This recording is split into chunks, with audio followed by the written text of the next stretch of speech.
जय शिवराय भावांनो, पुन्हा एकदा स्वागत आहे तुमचं नवीन व्हिडिओमध्ये। आज आहे तेजसचा आणि ज्ञानवीचा बर्थडे सेलिब्रेशन करण्यासाठी आज आपण चाललो आहे करुणेश्वर ओल्ड एज होम येथे।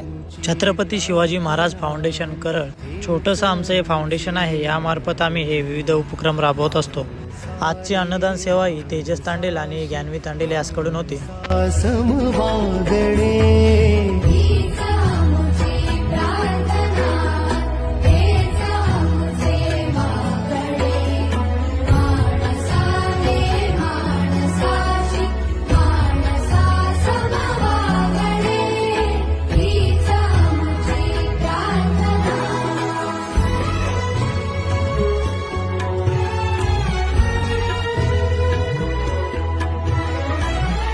भावांनो, तुम्ही पण असाच वाढदिवस साजरा करावा आणि आपल्यामुळे दुसऱ्यांच्या चेहऱ्यावर आनंद यावा, याच हेतूने मी हा व्हिडिओ बनवलेला आहे। चला बाय बाय, जय शिवराय।